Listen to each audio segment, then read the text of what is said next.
कानपुर एक छोटा लेकिन जीवंत शहर था, जहां केशव अपनी पत्नी गीता और 4 बच्चों के साथ जीवन व्यतीत कर रहा था। लेकिन एक दिन केशव और गीता का एक अपघात में देहांत हो गया। बेचारे केशव और गीता के चारों बच्चे सड़क पर आ गए। भैया, क्या हुआ बेटा? क्या अब माँ और बाबा हमें कभी नहीं मिलेंगे?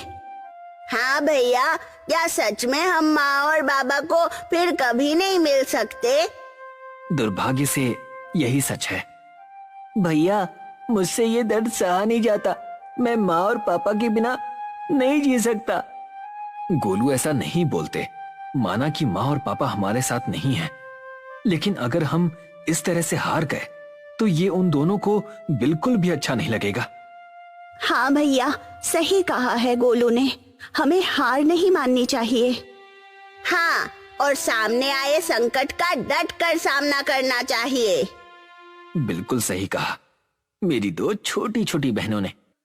गीता और केशव के जाने के बाद राज ने पढ़ाई छोड़कर घर की जिम्मेदारी उठा ली थी। वो अपनी बाबा की तरह दिन रात मेहनत करता। आगे जाकर मीनू, टीनू और गोलू के पढ़ाई का खर्चा भी बढ़ने लगा। वो जो पैसे कमाता उससे घर और उन तीनों की पढ़ाई का खर्चा निकलना मुश्किल हो चुका था। मीनू, टीनू, गोलू, ये सब क्या है? क्या हुआ भैया? तुम तीनों पिछले 1 हफ्ते से स्कूल क्यों नहीं जा रहे? भैया, वो मेरी तबीयत ठीक नहीं थी। और मेरी भी। लेकिन मुझे तो तुम तीनों एकदम ठीक लग रहे हो। रोज खेल रहे हो, घर के काम कर रहे हो, तो फिर हुआ क्या है? बस बहुत हुआ। तुम तीनों डॉक्टर के पास चलो। जरा मैं भी तो देखूं कि तुम तीनों को आखिर हुआ क्या है। चलो। नहीं नहीं, हमें नहीं जाना।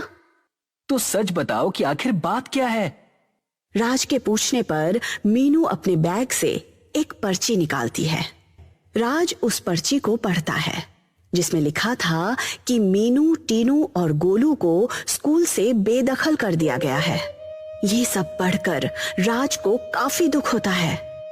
तुम तीनों ने ये बात मुझसे छुपा कर क्यों रखी? क्योंकि भैया, हम जानते हैं कि आप बड़ी मेहनत से हम तीनों को पढ़ा रहे हैं। और अगर हम आपको ये बताते तो आपको बहुत दुख होता। हम आपको और दुखी नहीं देखना चाहते भैया, इसलिए मिलकर ये तय किया है कि अब से हम भी छोटा मोटा काम करेंगे, आपका हाथ बटाएंगे। नहीं, बिल्कुल नहीं। मेरे होते हुए तुम ये सब नहीं करोगे। भैया, माँ और बाबा के बाद आपने हमारे लिए अपनी पढ़ाई छोड़ दी और काम करना शुरू कर दिए। अब ये हमारी बारी है कि हम आपकी थोड़ी मदद करें। लेकिन तुम्हारी पढ़ाई फिर शुरू करेंगे, लेकिन फिलहाल हमें आपकी मदद करने दीजिए। गोलू और बाकियों की बात सुनकर राज भावुक हुआ। अपने छोटे भाई बहनों की परिपक्वता देख काम के लिए हाँ कर दिया। स्कूल से निकाल दिए जाने के बाद गोलू कैफे में और मीनू, टीनू लाइब्रेरी में काम करने लगे। दिन बीतते गए। गोलू, मीनू और टीनू की वजह से राज के सिर से जिम्मेदारियों का बोझ थोड़ा कम हो चुका था। राज इस बात से खुश नहीं था कि घर की वजह से उसके भाई बहनों की पढ़ाई छोड़नी पड़ी। एक दिन राज, गोलू, मीनू और टीनू काम के लिए निकल रहे थे। वो चारों बहुत देर से बस स्टॉप पर बस के लिए वेट कर रहे थे।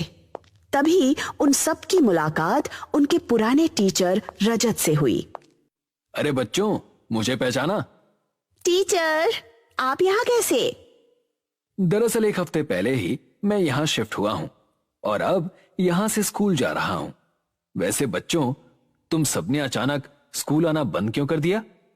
रजत की इस सवाल पर बच्चे शर्मिंदा हो गए और कुछ बोल नहीं पाए। लेकिन राज ने रजत को सारी बातें बता दी।